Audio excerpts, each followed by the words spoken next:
One of the reasons I wanted to do this documentary on my 91-year-old cousin is because we come from a strong lineage of family. And she is one of the last of us. And not only that, the quality of life that she lived and the value that she has brought to us as a family and our community and our people at large is significant enough to take this time to be able to tell her story. Yeah, yeah, yeah. She don't know nothing about that, does You going way back. Today we reflect on the life of Miss Lena Mae Hixon Collier. Over the course of her life, Miss Collier, my adorable cousin, who is the niece to my maternal grandfather, has been involved in community, church, and raising her family. The recipient of numerous civic awards, communal accolades and tributes, and family honors, Ms. Collier has stood as the pride and backbone of her family and devoted confidant of her community and friends for nearly a century. Other elders in the family referred to her honorably as Queen Mother Snook. The first of 10 siblings, the mother of one child, and grandmother of 3. Ms. Collier, at 91 years young, sits with us today to share some of her most precious memories, insights, and pearls of wisdom, of life, and of family. I am Daryl Mincy, her humble admirer and grandcousin, and I am honored to host this discussion today. Thank you, Queen Mother, for allowing me the opportunity of sitting with you and chatting with you today. I want to jump right into our discussion. I'd like to begin with getting a sense of who Lena Mae Hixon Collier is and some of the things that has shaped your personality and character over the years. And over time, and considering that, I believe that perhaps your early childhood years is a good place to start.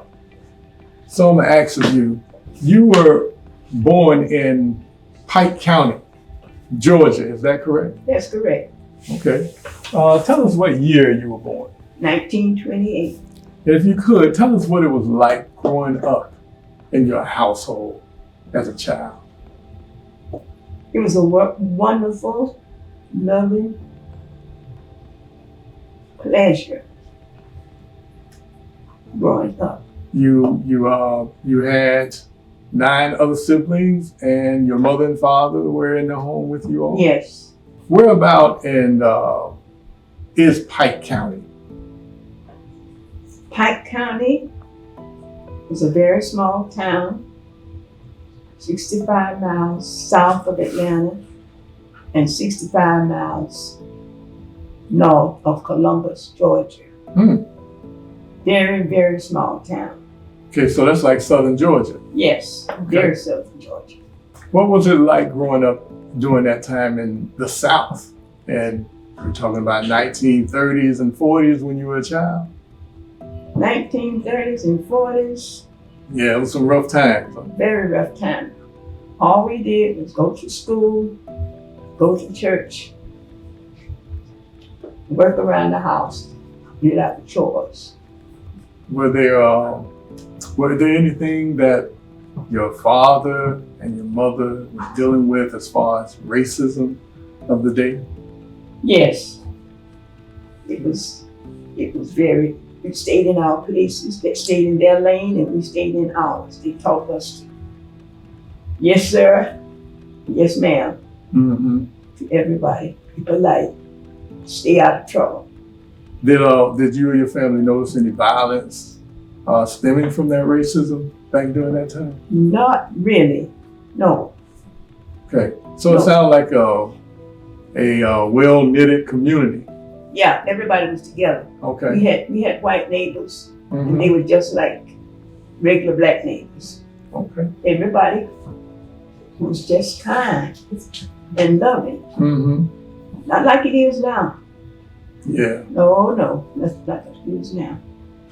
That also was the time during the Great Depression, during the economic crash of the stock market, when a lot of people were living in poverty. And tell me, what did your father and your mother do to, bring home food? And did you all live on a farm, or No, did we you go to didn't. work? No, we didn't live on a farm. My father worked for the Southern Railway Company.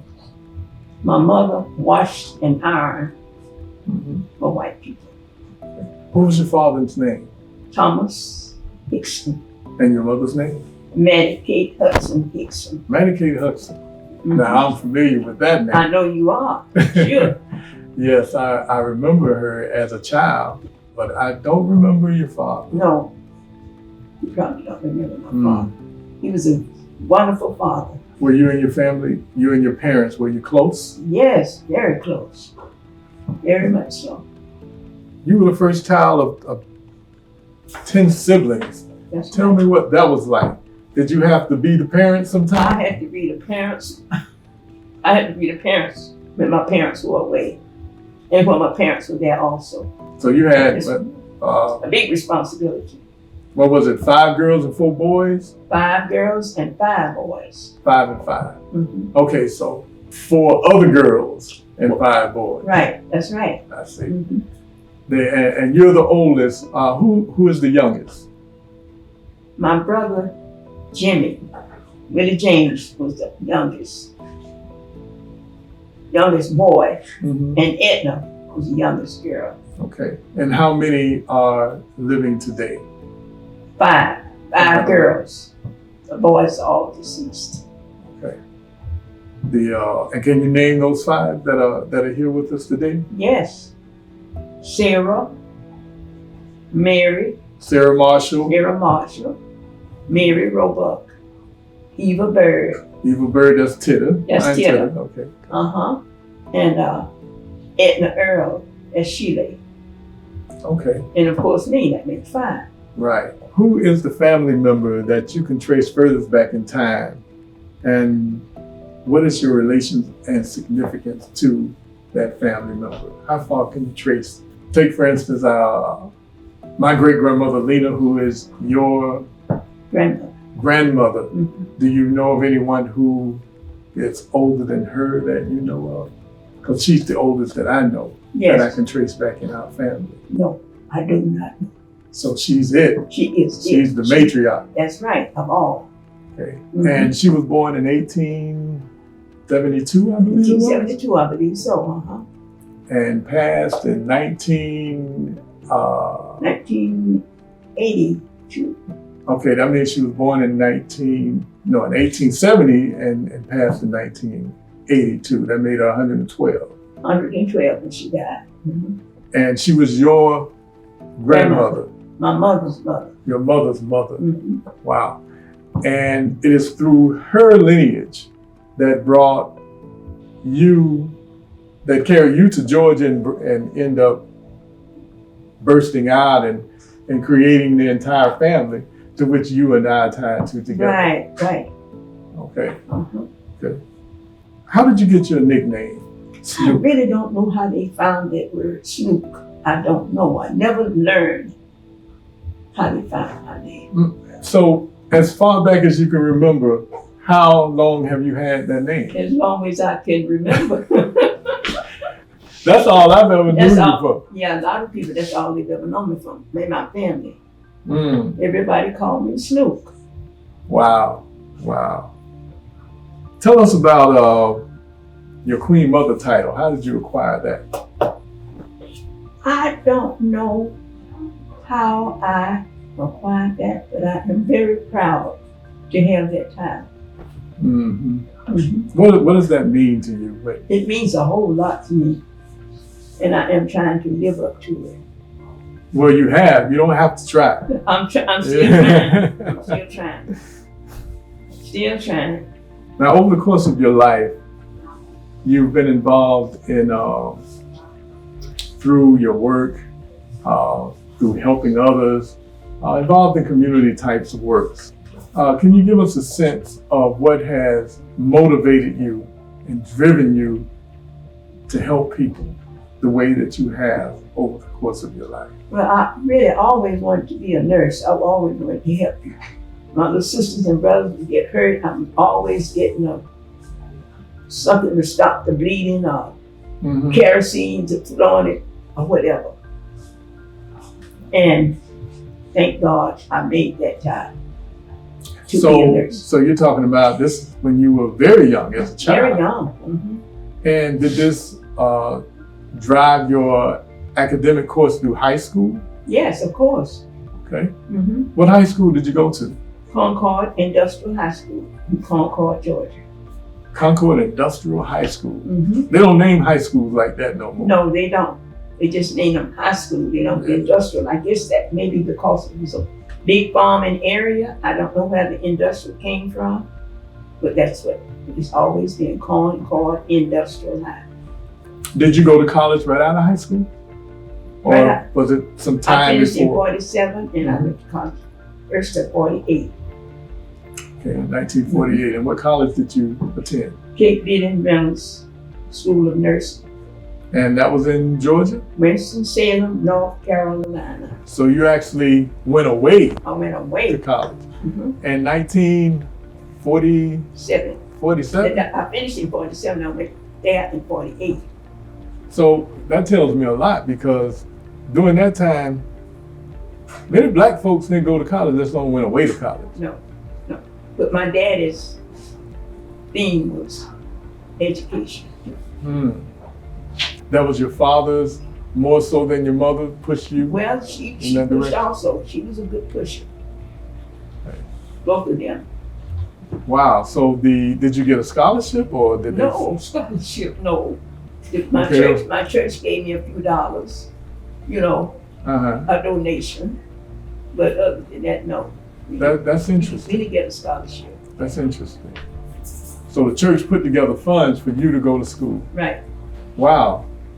If the church can only do things like that today on a large basis, you meeting your husband. Tell me how that happened. Oh, that was a pleasure. I met him at a church where they were having a revival meeting.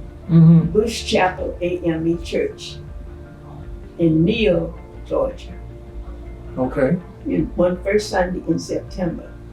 I had just turned 14 years old Wow. in July, and he had just turned 18 years old in July. I had a birthday the 13th, he had a birthday on the 25th.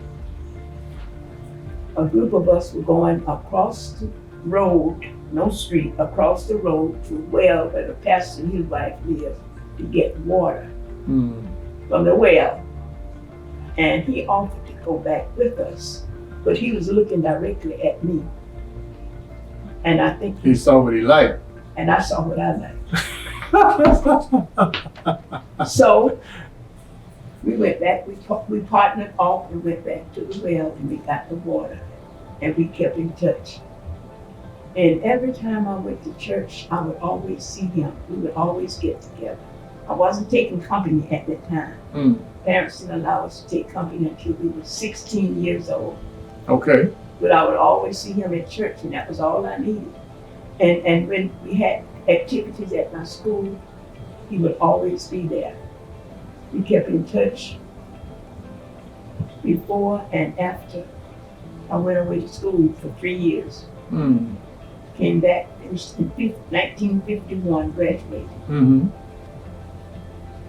In March, and we got married in August of 1951.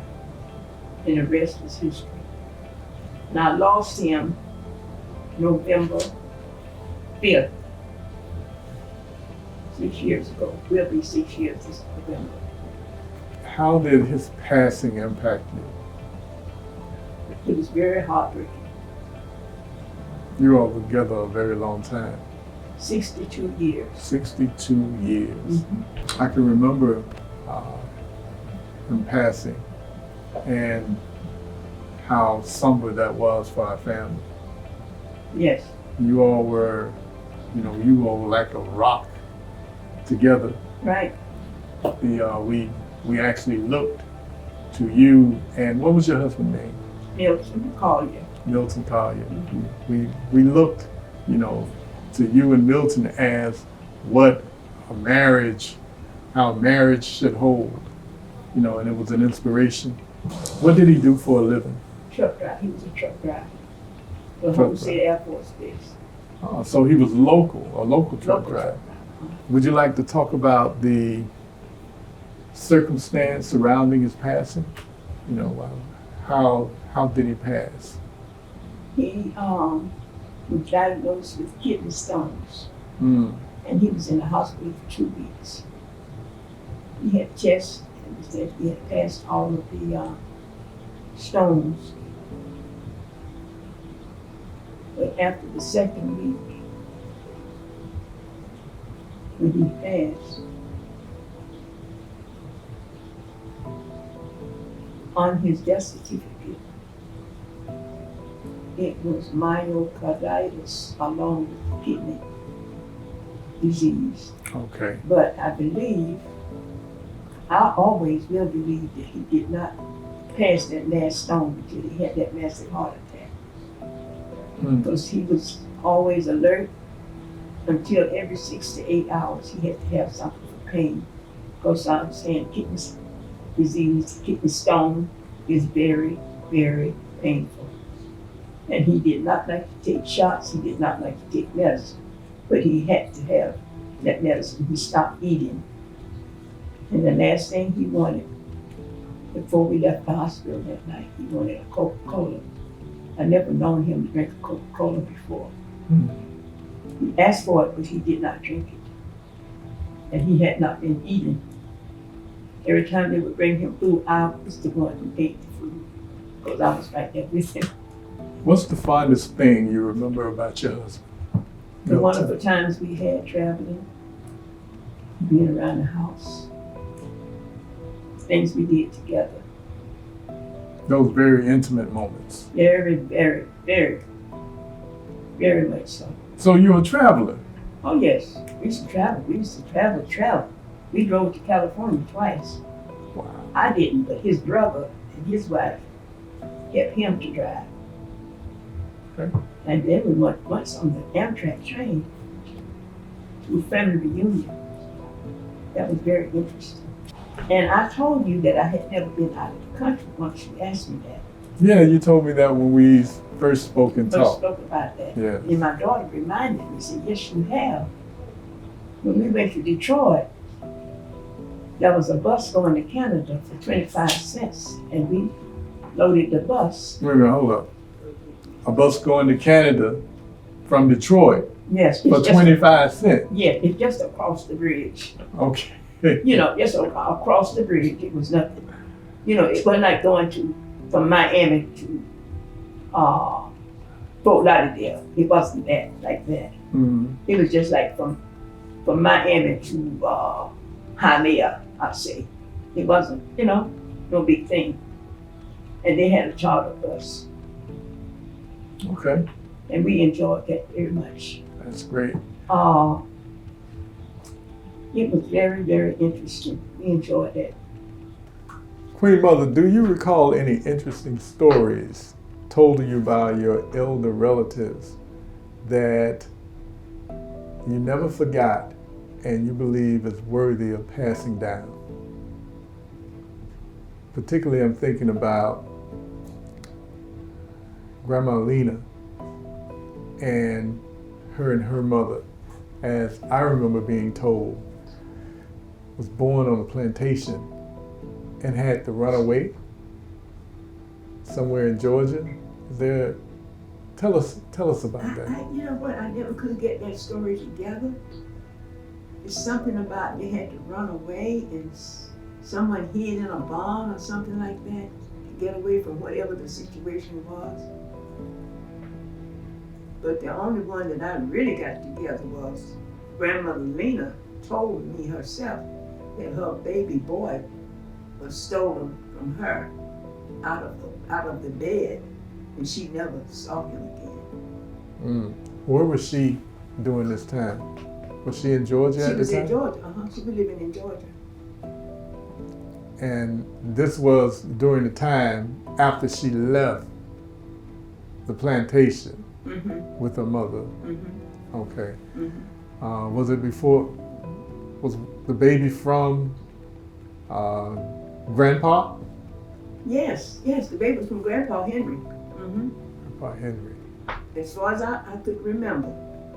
Now, was that a common thing back then? People stealing babies? To my knowledge, it was not. I don't know why, but I had never heard of that before. That was a sad situation. You were telling me earlier about a story about Grandpa Henry. Could you elaborate on that? I heard that Grandpa Henry ran away from home. I don't know what home, but he was raised by some white people. They took care of him. And he was not supposed to marry a white person. Okay. That's all I know about that. So his white family who raised him told him not to marry a white person. Right. Interesting. Did he have a black and mother and father, or? That's what I don't know, Darryl. I have his death certificate. It does not have his mother's name or his father's name on it. Yeah, I look at the picture, he looks very light-skinned. Very light-skinned. And we think that he may have been conceived by the maid of the people that they were working for, you know. His mother was working for. We don't know for sure about that. Never had detailed information on it. I was too young to know and too not interested at that time. But I do remember my granddad. I used to go around with him to sell vegetables in his pretty black leather buggy. He sold vegetables, shelled peas and butter beans, all kinds of vegetables. Now, when you say buggy, you mean horse and buggy? Yes, horse and buggy. One horse and a pretty black leather buggy. My mother used to dress me up in nice little clothes and let me ride with him. He would always come out of the house and pick me up and ride with him. I remember that very well. I was 5 years old. Now, Mattie K, my aunt, Mattie K, you know, I suppose she may be my cousin. I've always called her Aunt Mattie K. Mattie K, She was your mother. Right. I remember her being in a wheelchair. Yes. Tell me about how they come about. Yes. Okay, she had an amputation of both legs. That's how she got in the wheelchair. Was it due to diabetes or anything? No, she didn't have diabetes. She had poor circulation in both legs. And was that young in her life? No. She was old. All of us were born. She had 10 children. I see. That must have been dramatic for both legs? Yes. Not at the same time, however. Not at the same time. Okay. But because you know how they do in these hospitals. They'll take the wrong leg and then still they got to do the other leg. Yeah, that's right. But she had poor circulation in one leg, and after a period of time, it was in the other leg. So the doctor took both legs off. Maybe that could have been prevented had medicine or the situation was like it is now. It may have not been done, but that's what they did then. So she was in a wheelchair and you wouldn't have known she was in a wheelchair if you talked to her on the phone. She would sing and pray for people on the phone just like she was up and about. Isn't that something? She could cook in a wheelchair. She could hand wash things in the bathroom in the wheelchair. She could make her bed. She could do some of everything. It didn't stop her. She wasn't like a disabled person completely. And she was very outgoing. She was a good mother. When did she pass? She passed 1980. 1980. I want to go back a little bit about when we were speaking about civil rights and segregation. Do you remember feeling the impact of that time? Yes. Not being able to go places and seeing how people were mistreated? Yeah. Before, when I was younger, and after.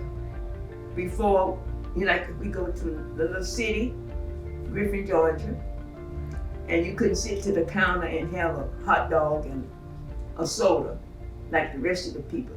They have a white counter and a black counter. And after a long period of time, I was married. Cynthia was born 5 years later, and she had to wear special shoes.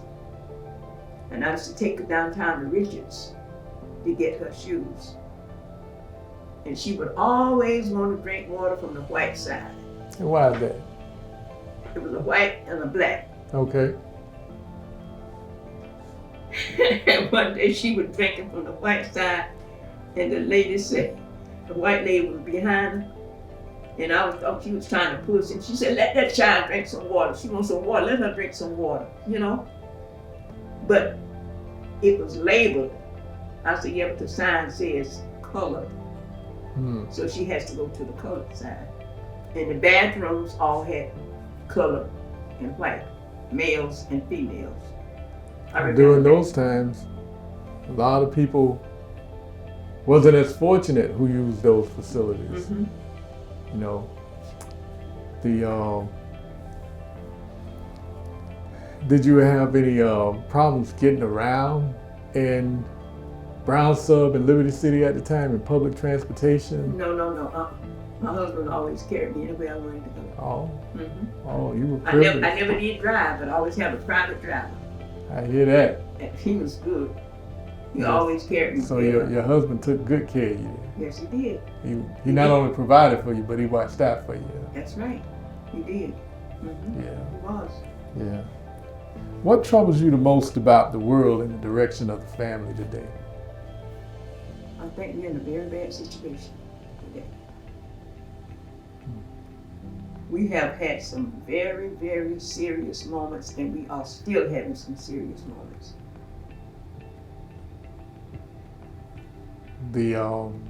When you turn on the news, you see the same stuff going on today as has been going on past decades. Yes. And this number 45 said we are Number 45, the president? The best, yes. This is the best, he's the best president has ever been in the chair. That's what he said? He has said, I saw him say that. And what you think about that? I think nothing about it. When they called and said they have a survey that they want to talk to me about the president, what I think about him, no comment and hang up. I don't want to talk about it. What would you like to see change in the current social political atmosphere today? There are so many changes need to be made. I wish it could go back in the Obama time, but I know that can't happen. That's interesting. How do you think Obama helped? I think he helped quite a bit because he was for everybody. He didn't see color. He didn't see rich and he didn't see poor. He just helped everyone. And that needs to be changed. But that's a long story. And I don't know how that's going to ever be, or if that will ever happen. only God knows. And I pray that it will happen and happen soon. Over the course of your lifetime, what do you think is the most significant and positive thing that has happened for Black folks? Do you think Obama was one of them? Do I think he was what? Do you think the Obama filling the office of president was one of the positive things that Black folks needed? I thought he was good. Mm-hmm. Are there any other significant things throughout your life that you saw was good for Black folks? Yeah, he helped everybody. Well, I mean, not just Obama, but if you are in the office that you can help Black, white, yellow, or whatever your color is, that is the way to go. Mm-hmm. But if you have special people with money, that is not the way to go. You have everybody, whether they have money or not. Rich or poor is not the way to go. God is not satisfied with that, and he's going to let us know that very soon, I think. Sounds like some of the things that Martin Luther King was talking about. All right now. I'm sure you remember him. Yes, sir. That's right. Yes. Yes, indeed. I know many people, especially who've lived a long life, experienced many things, highs and lows. I want to ask you, what is the most difficult thing you ever faced? The most difficult thing I ever faced? Yes, ma'am. First, number one, is losing my mom and my dad. That was very difficult for me. And my 5 brothers. That was very, very difficult. And now my husband. That makes it most. And it always is renewed in my mind. And I try to read and keep myself abreast of good things that's going on instead of looking at the bad things that's going on. Read my Bible and my little blessings, my little books that I get. Enjoy, don't go to church anymore, but I enjoy having my pastor or some of the committee members come by and give me communion. And it makes me very happy. And I just can't understand why some people go to church and the same things happening crazy and don't retain anything. But I can retain the message coming from the radio, the TV, or just reading my Bible, or even reading little scriptures, or different little encouraging words, or a card from somebody, or a call from somebody. It means a whole lot to me. I enjoy that very much. And I do get a lot of that. What do you believe is some of your strongest qualities and attributes? Oh my goodness, I don't know. Loving people is the most important thing. Loving. That will be high up there. Just loving, huh? That will be high up there with something that's strong. That's right. Loving. Yeah, and I know you've given a lot of that over your life.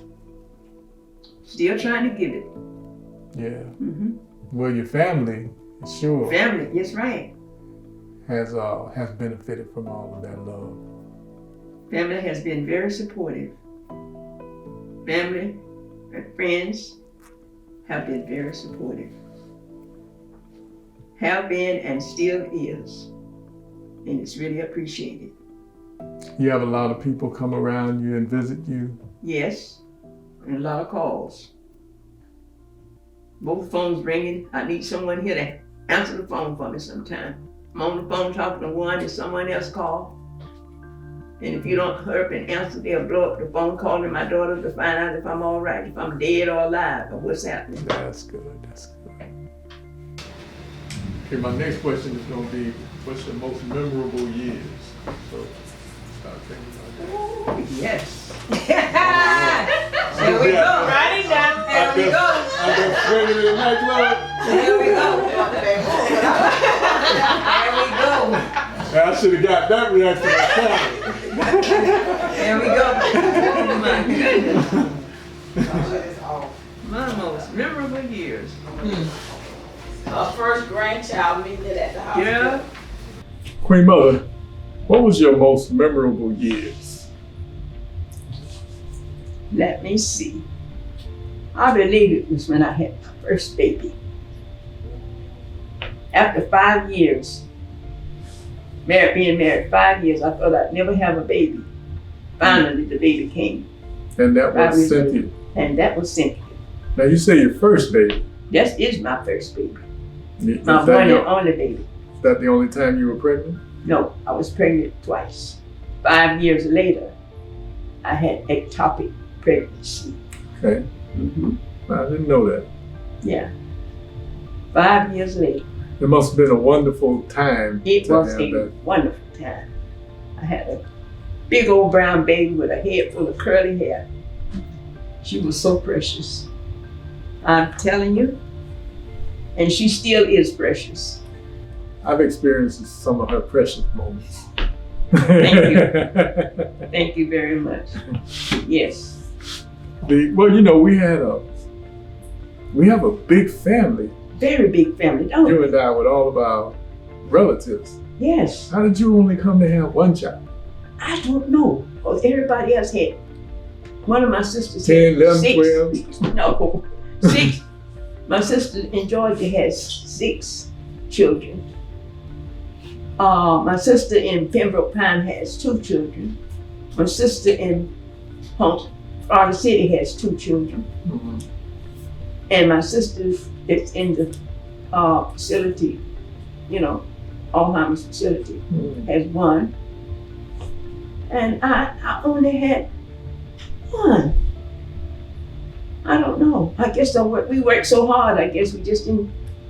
Well, I mean, you had that maternal call, and the Lord bless you with 1. Bless me with 1, and He sure blessed me well. And out of that, you have grandchildren. Oh yes, 3 What's your- wonderful.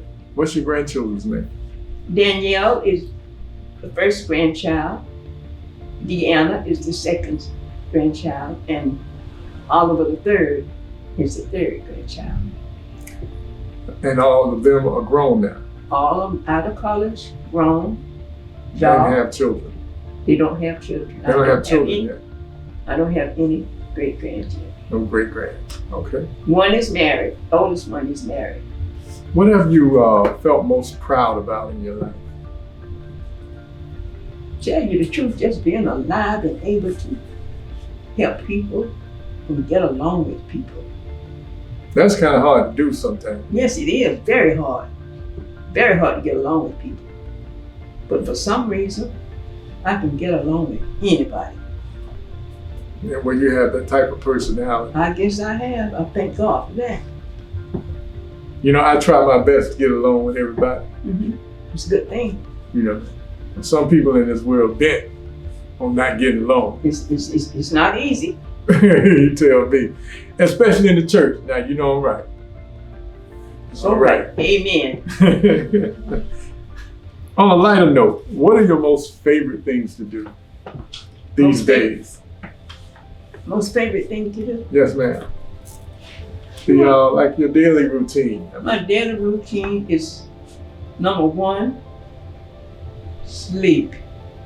Number 2, eat. Number 3, read.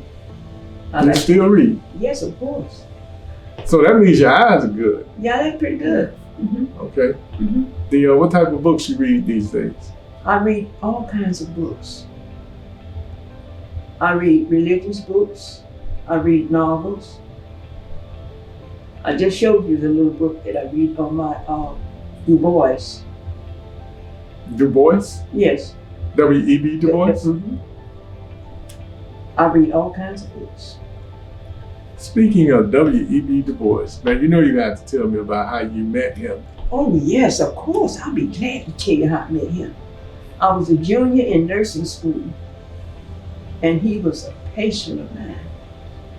He came through Winston-Salem, and he was on his way to Jamaica to make a speech. He was sick, went to the emergency room. Doctor kept him overnight. He just had a 24-hour virus. And he was there just 2 days. He was the most wonderful patient, so down to earth. You would have thought, since he was who he was, he would have been hard to get along with, but he was a wonderful person. What year was that, roundabout? I don't know, that must have been 49 or 50 earlier. So he was well established. Yes. As an intellectual, a Yes. world-renowned intellectual at the time, and author and speaker. Oh yes. So you were his attending nurse. Yes, I was one of his attending nurses. So I can imagine you had to like keep all the other nurses from coming in there trying to fraternize with him. You know it. Everybody wanted to come in to see the great man, you know. Everybody had to come in to see him. But he was very humble, very kind. What book has greatly impacted you over your life? You say you read a lot. I tell you, I don't. I read so much. They're all really interest me a lot. I get a lot out of all of them, to tell you the truth. Is there a particular type of information that you like reading the most, like novels or scholastic books? Sometimes novels, yes. Novels, yeah. Romantic novels? No. No what? Romantic novels? Oh, of course. Sometimes, yes. I don't get too into that too much. But I do like romantic novels. Okay. Okay. Sounds good. Do you have a favorite TV show you watch? Yes, I do. Don't tell me it's one of the stories. Don't tell. One of the soap operas? No, I'm going to tell you the Golden Girls, the game shows. Oh. Yeah, I do watch the opera. I watch the soaps. Soaps? Yeah, I watch the soaps. So you like the Golden Girls? Is that like the show with Maude? Remember Maude back in the day, that show? Yeah. She's in the Golden Girls, right? Right, Okay. That still comes on? Yes. Come on late at night. About 12 or 1 o'clock. Yeah. So when you say you like to sleep, then you sleep in the daytime. Sleep in daytime and nighttime. 12, 1 o'clock in the morning. Wow. I want to ask you about something that is a little off topic from that, because I'm very interested in. Tell me about your dress that you're wearing today. My dress that I'm wearing is one of Grandmother's favorite dresses. Well, Grandma Lena. Grandma Lena. Our 112-year-old matriarch who passed in 19. She used to wear this dress that I'm wearing today.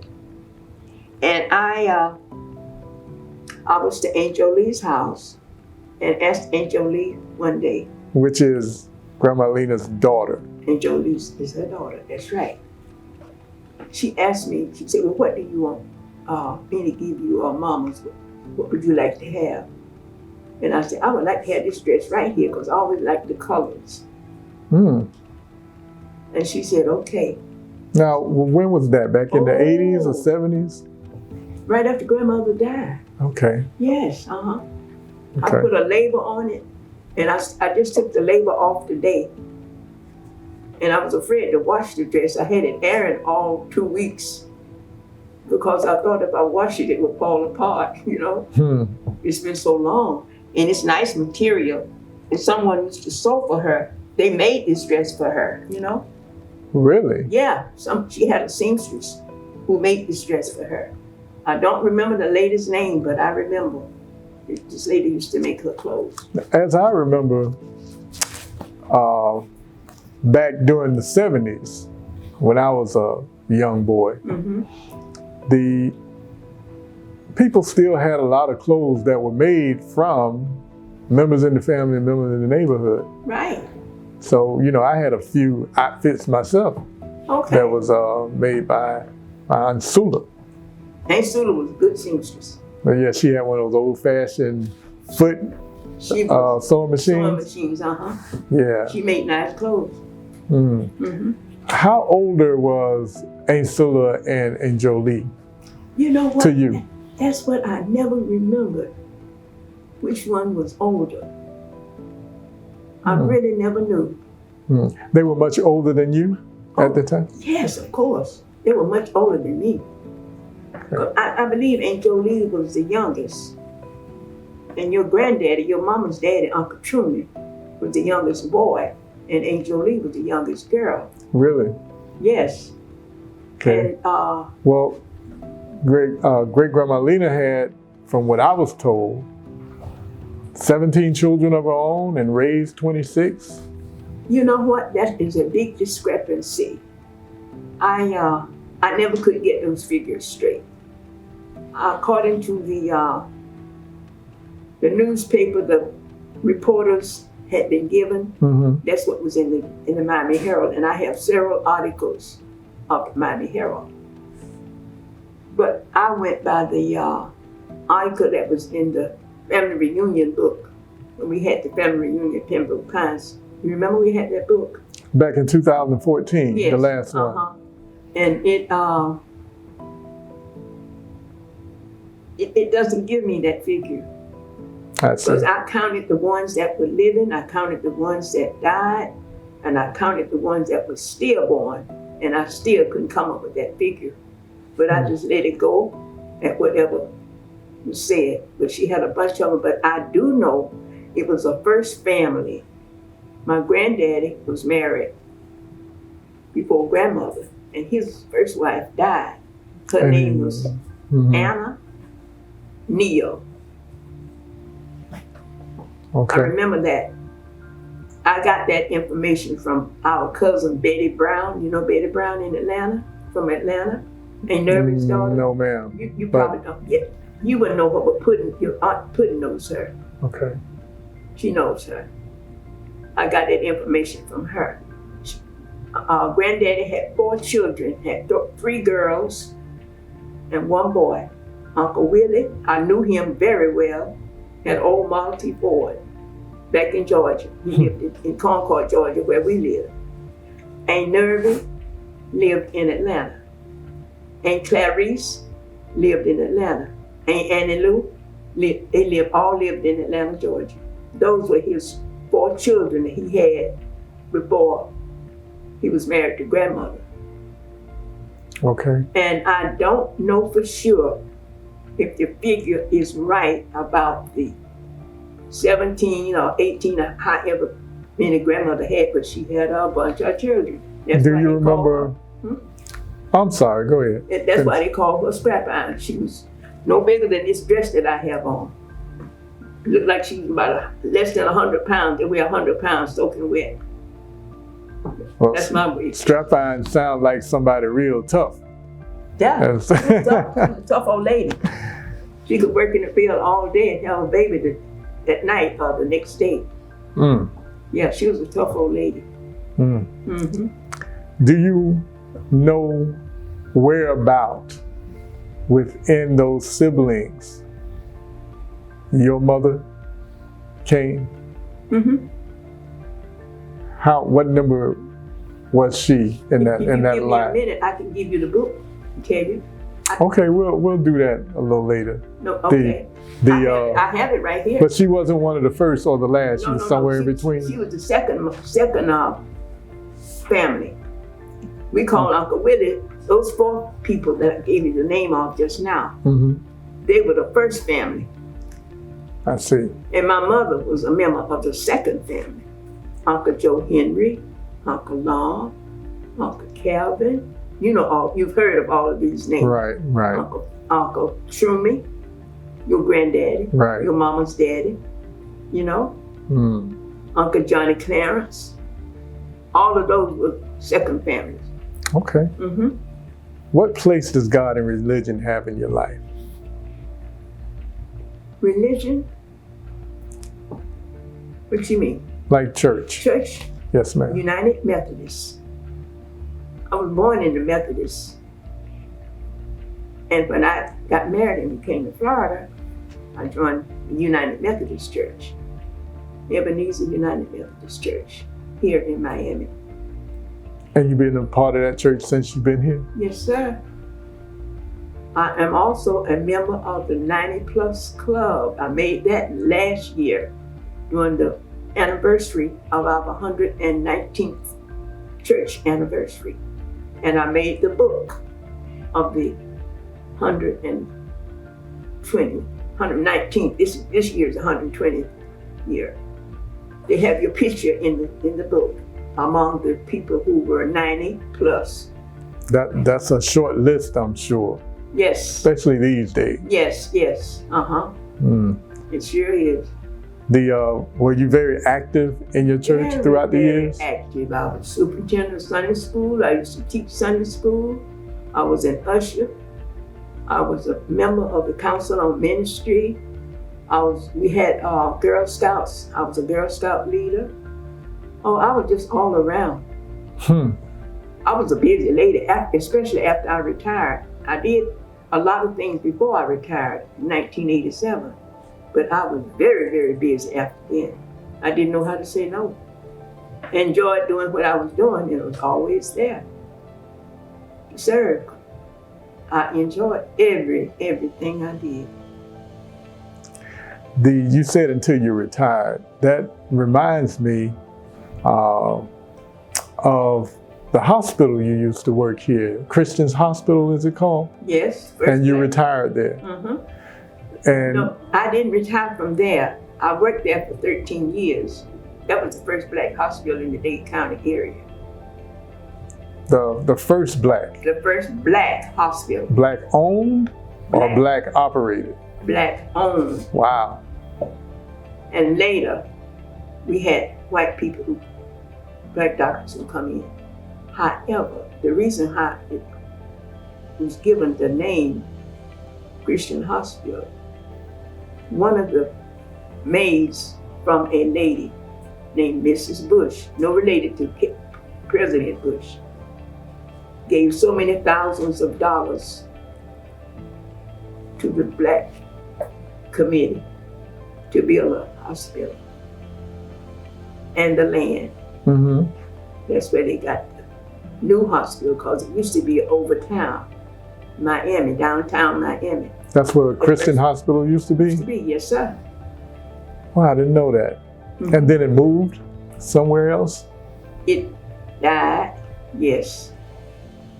Okay. And built to 32nd Avenue and 47th Street. I used to walk to it. Right around the corner? I used to walk to it from work. Okay. So right now, how long have you been in this house here? Since 1960. Since 1960, and this is the community of Brown Sub in Miami. Yes. 1960. So this house is where you raised your children, raised your daughter, yes, Cynthia. Of course. Yes. Okay. That's fascinating, that hospital, because we don't have, as black folks, too many grand institutions like hospitals that we can point to back in time around the United States. Right. But there are many to be proud of. Here in Florida and Atlanta and New York and many other places. That's right. And who would have known Miami, that we have one right here? Right here. And they don't teach us that in our schools anymore about. And that died because he couldn't keep it up. Everything went up, the monies and everything, funds were not coming in like they should. Now, did it die out before you retired? I resigned before it died. What was the circumstance around you resigning? Because the checks were bouncing. Oh, wow. Now, the good reason, however, mine didn't. Got to pay the bills. Oh, okay. Couldn't pay my bills. Yeah. So I went to work for the first black pediatrician in Dade County. there's a theme here. You've been keeping it black. Yes. I like that. Yeah, I like that too. That's my cousin right there. Yeah, I worked for her for 20 years. Wow. So that gave you some, another spectrum of experience. Yes, of course. You know, with Working in doctor's office. Yeah, and with the children. And with the children, of course. Yeah. Mm-hmm. Yeah. What do you consider the most significant political event that has occurred during your lifetime? You go back to the 1928s. That was coming right out of Marcus Garvey movement back then. Yes, indeed. You know, you went through the civil rights movement back then. I went through a whole lot. The Black Power movement. That's right. Back then, the whole Vietnam fiasco. You know, through Reagan, and all of that. All of that, really. Through even the threat of nuclear war. You know, going to the moon. Well, they say they went to the moon. They say they went to the moon. We didn't know that. We didn't see that. Yeah, you believe we went to the moon? Oh no, I don't think they went to the moon. I know most of the elders in our family tells me, they probably didn't go to the moon. No, they didn't go to the moon. They said they did, but I don't think they went to the moon. They have us people believing they did, but I don't think they did. What would people find most surprising about you if they really came to know you? Is there something that most people don't know about you? I really don't know what they don't know about me. But most people know who I am, where I'm coming from, what I have done, and what I am trying to do, really. Mm-hmm. That's something people say life is an open book. Yes, more or less. Yeah. Mm-hmm. How would you like to be remembered by your children, your grandchildren, and your great-grands? I wish you could see some of the cards and notes that they write me. And it tells me that how much they love me and they wish me well and all that kind of. I have the most wonderful 3 grandchildren you ever wanted to meet. You may look at them, they look quiet and so reserved. But man, they got a head on their shoulders and some good thoughts in their head. And I appreciate that very much. Oh yeah. Any final thoughts? Is there anything that I might have missed that you want to speak on? Yes. I'd like to speak on how I appreciate you. So young, so intelligent, and so wonderful. And I am proud. You are my cousin. I love you very much. I love you too, likewise. God bless you. And I'm going to give you a new name, Jeff. Okay? Mark you by one of the most famous worldwide news reporters. You are just wonderful. I like your style. I wish you and your wife the very best of everything, okay? I appreciate it. God bless you. Thank you. Bless your heart. That's it, my darling. That's a wrap. Okay, you guys?